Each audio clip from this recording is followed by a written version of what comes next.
Hey there, welcome back to another build in the Scale Auto Garage. For today's build, we'll be doing a Fujimi Enthusiast kit. It's funny, I find a lot of times when Fujimi is mentioned, people say that their kits are garbage, and then I take a look at one of their Enthusiast kits. Sure, Fujimi did plenty of kits back in the day that contained electric motors and even some with working lights, but you have to understand, those were made and designed for kids who would run them across the floor and they would need to be more durable, as inevitably they would end up hitting a wall, a foot, or another car at some point. The Enthusiast kits were made for the model builder, and it shows how much went into these kits as soon as you open the box. Many of these kits have been re-released several times, but most of them have been reworked and much of the details have been removed, unfortunately. For example, the Dino had its engine build removed and the chassis simplified in subsequent releases. And while that did not make combining the body and chassis any easier, which we'll get into later, it did take away a lot of the heart of what the Enthusiast kits were all about. Starting with the body, there's quite a bit of prep work that is needed on this one. I knew right away after checking out the instructions that this rear window was going to be a bit of a challenge, and after looking at some of the parts, that was all but confirmed. The front part of the car is also a separate piece. The instructions wanted you to attach this after you insert the chassis, but that would leave a big seam in the front wheel arch across the front of the car, and that would be unacceptable for such a beautiful car. So the front needs to be attached and cleaned up before paint to ensure the best look possible. This does hit pretty hard, but we'll get into that later. The side vents on this had a part that must have been a nightmare for the molding process. The inside of the vent was so full of flash and really needed to be cleaned out, which was assisted by my rotary hand tool and a little round file.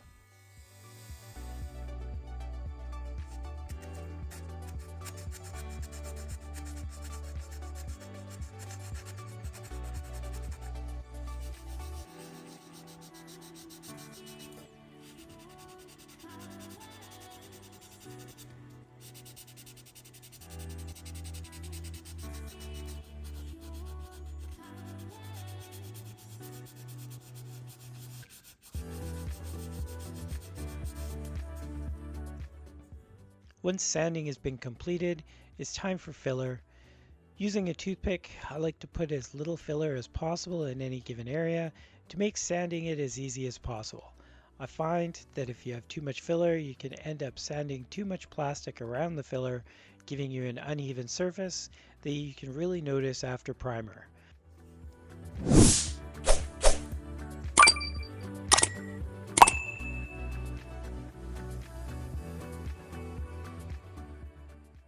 I find minimal filler and minimal sanding helps to give a nice flat surface that doesn't lose any of the complex curves you can find on some automobiles. To me, a filler straight from the tube works amazing for these smaller jobs like this.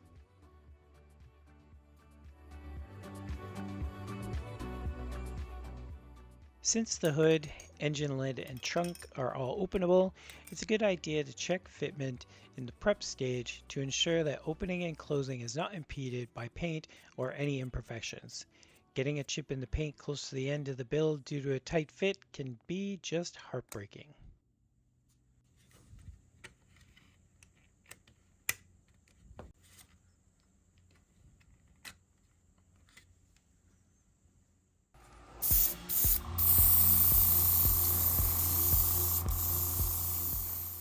To ensure that we did a decent job with our filler and bodywork, I will give the body a coat of primer that will be sanded down to help show any highs or lows on the body. You can use any primer for this, but I find that black makes it very easy to see any differences once you've begun sanding it off, which I ended up doing off camera, but I have some photos of the end results.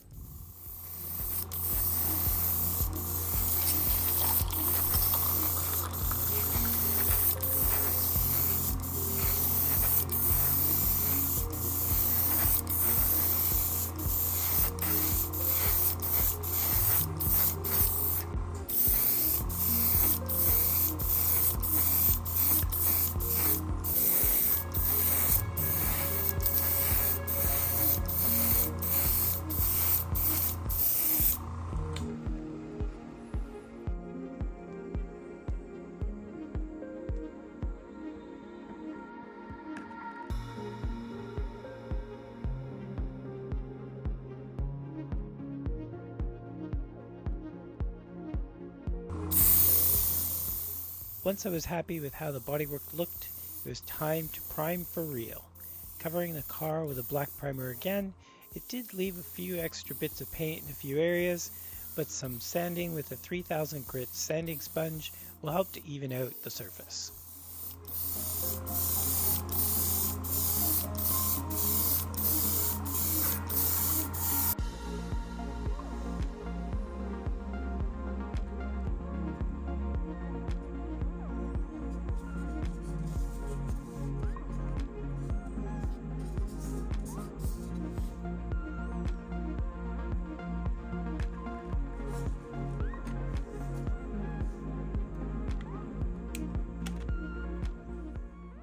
Always test to make sure opening parts don't interfere with paint after it has dried.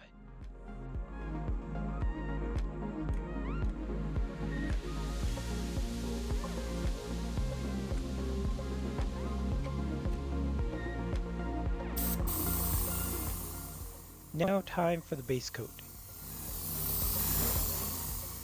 This time I will use a Kaleido Modena yellow and acrylic gloss that ended up needing about 6 coats to get full coverage of the body. Not to worry, I didn't film all 6 coats just so you can watch 30 minutes of me painting, but I think you get the idea.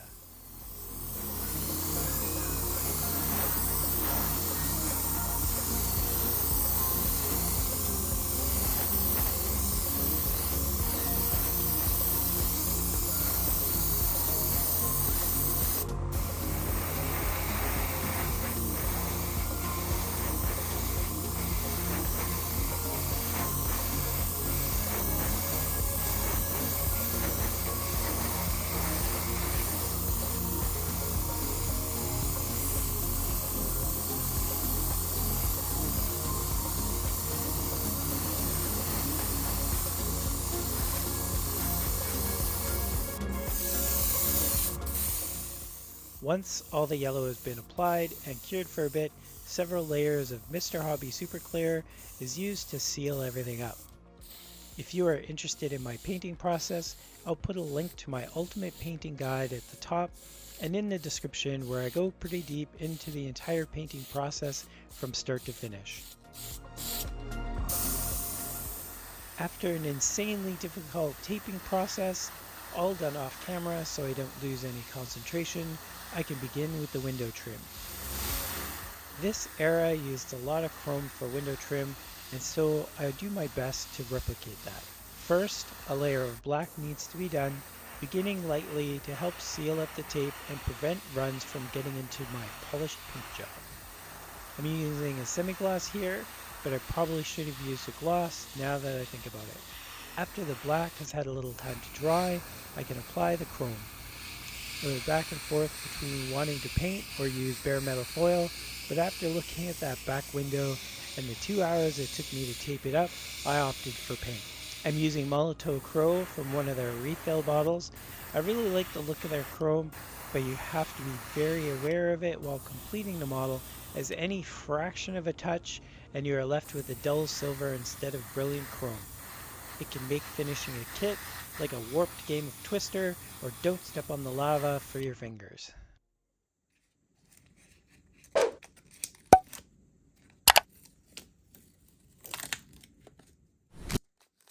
And now we come to the tape removal process. One of the most satisfying parts of model building, but also one of the most anxiety-filled parts. I have no idea how well the painting went, and who knows what will be revealed when you pull up the tape. Did the chrome run? Did the tape ruin your paint? Did the tape lift any decals? My heart is usually racing during all of this, but the feeling once all of the tape has been removed and you are left with a stunning looking body with chrome trim is like none other. Let's watch and see how this one ends up. And remember, don't touch the chrome in any way, shape, or form.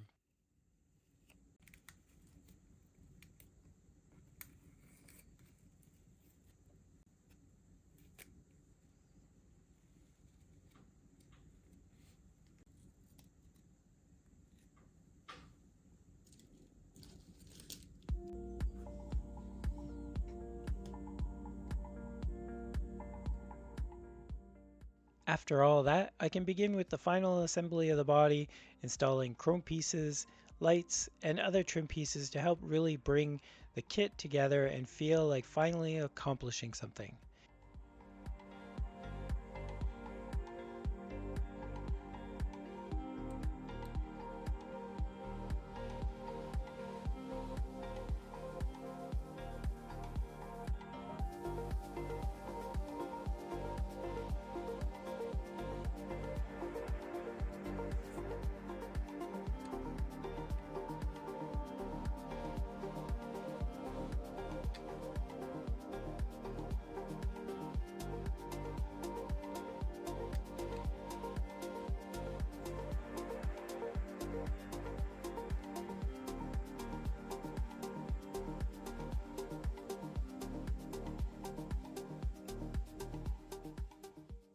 With the insertion of the window glass, the body is complete.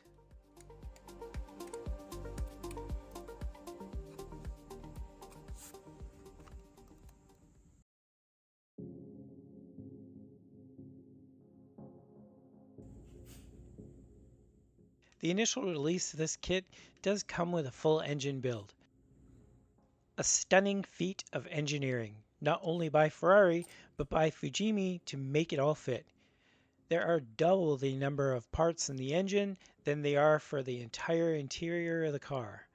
Engine block, transmission, heads, even the engine mounts are all separate pieces, and everything fits together as it should, just like an exotic Italian sports car.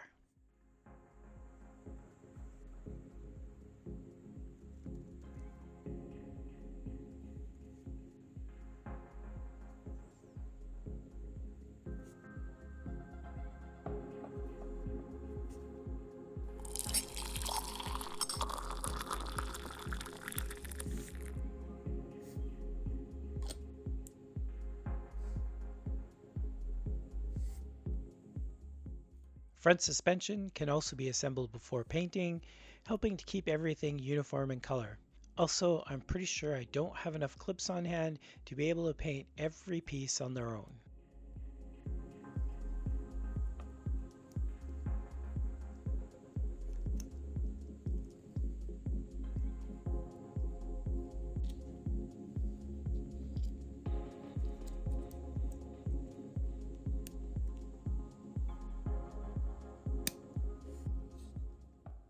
At this point, I also put together the chassis before painting. Looking at reference photos online showed that most of the parts of this car, if it was not body color, then it was black. Even much of the engine and exhaust is done in black, which just completely gets lost in the engine bay of this car, but if realism is what you're looking for, then black it is.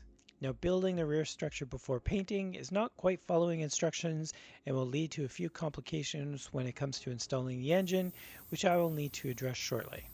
Everything is covered in a black primer from Vallejo. I do like the textured look of this primer can give, and I feel it works well with chassis parts and other mechanical types of pieces.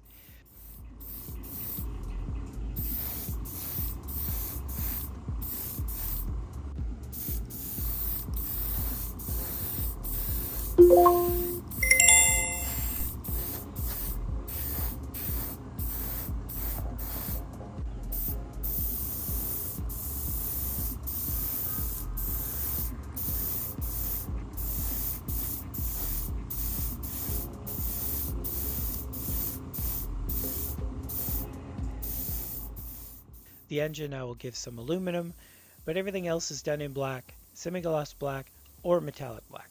Lots of black going on.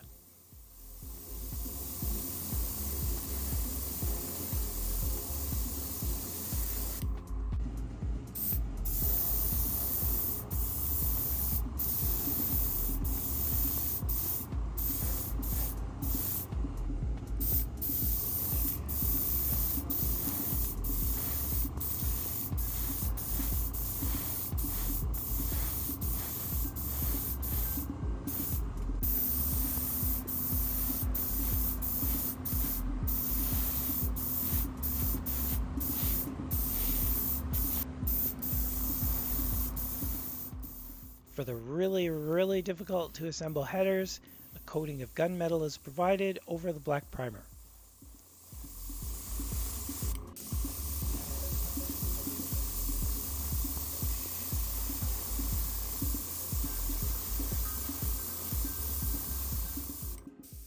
brake booster gets a little gold for a pop of color.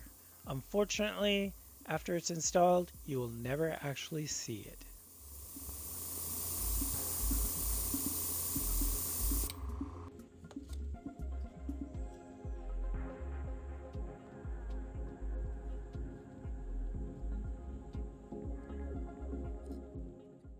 Under the hood gets some components, but once everything is in place, a cover is put over the top, hiding all of that work forever. Even with the front lid open, you can't see anything that is covered.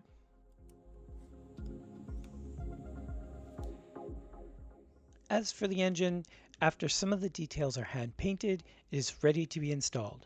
The drive shafts will need to be cut off as there is no way to insert the engine in place with them on, but they are easy enough to glue in place once the engine has been settled into its place. Not without a little fighting, of course. It would be much easier to assemble the frame around the engine once it's been put in place, but hey, let's give ourselves a challenge, right?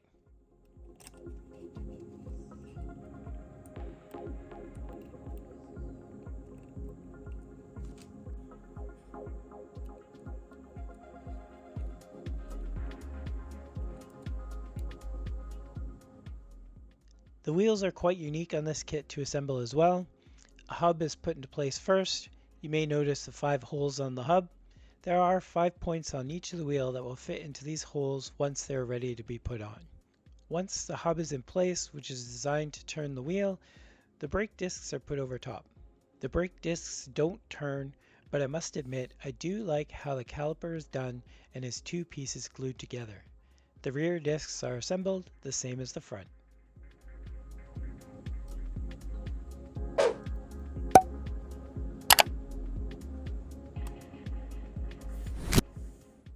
The wheels are put into place on the hub and a screw is inserted and tightened to keep the wheel in place and yet still allow the wheel to turn if desired.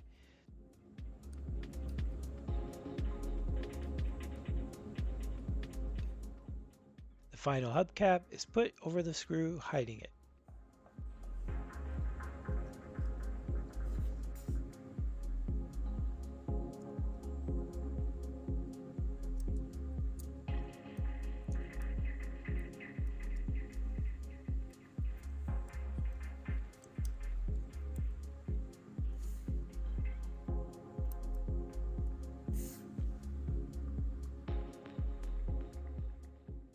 A few decals are put on throughout the engine bay and the front compartment to complete the look of the chassis.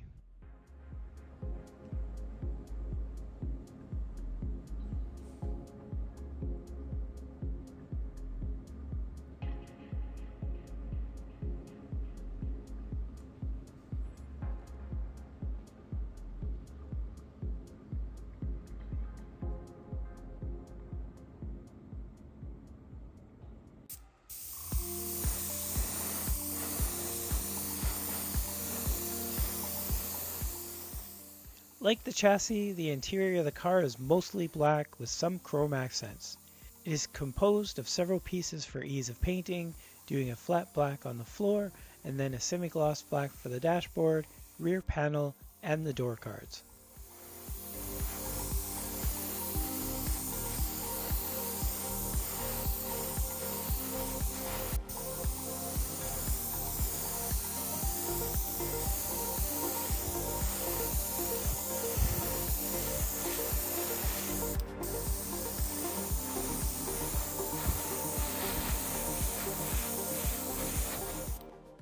Since the tolerances on this kit are so tight, I thought it would be best to build the interior right into the chassis so that installing it after the fact doesn't give me a headache.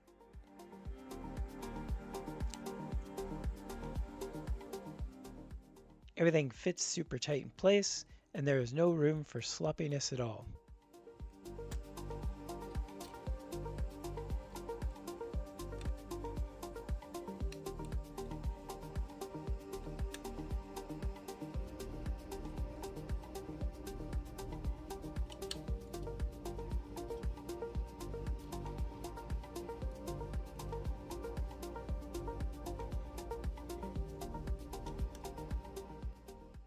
The dashboard does have some decals for all the gauges, but the carrier film is huge. plenty of ways you can improve upon this gauge cluster, such as drilling everything out and placing the gauges in behind with some clear plastic to give a more realistic look. But let's be honest here, once the body is together, you can see very little of the inside, especially since the side windows are part of the windshield glass. You could cut out the side windows if you wanted an open window look to the car and give a better look-see into the interior if you wanted to, of course.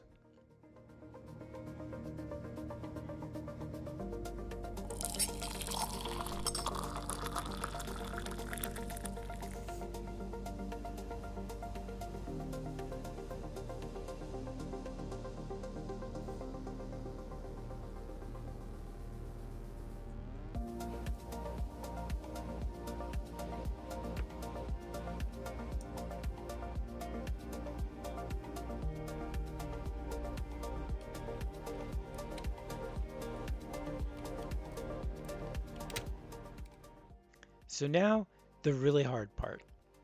After watching several videos of this build on YouTube already, everyone comes to the same conclusion.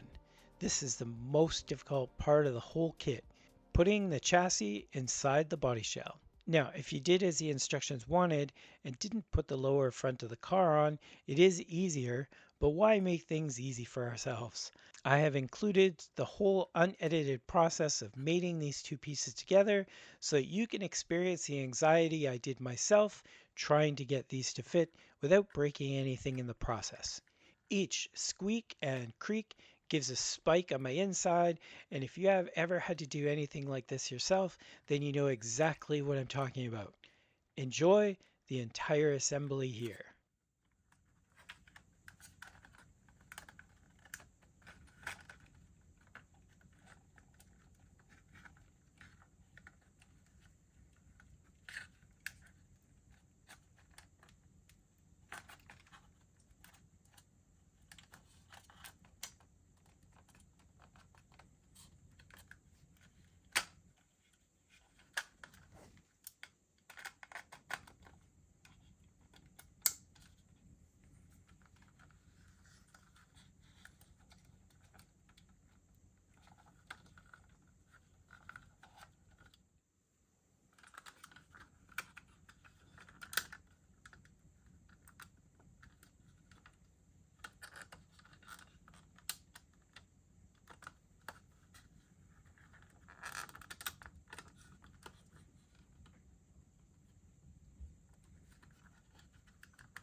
Once I was able to breathe again, it was just a matter of installing the side mirrors and then giving it a license plate to make it all road legal.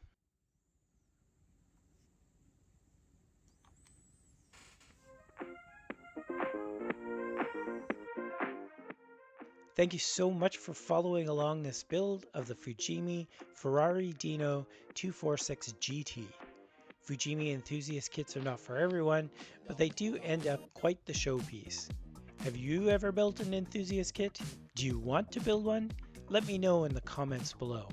Many of the tools I used in this build are listed in the description. Links are to Amazon and can be purchased. As an Amazon affiliate, I do earn a small commission with your purchases. I do appreciate your support. If you enjoyed this build, hit that thumbs up for me. Subscribe if you want to see more builds in the Scale Auto Garage, and let me know in the comments if there is anything you would like to see me build. Keep on building, and we will see you in the next one.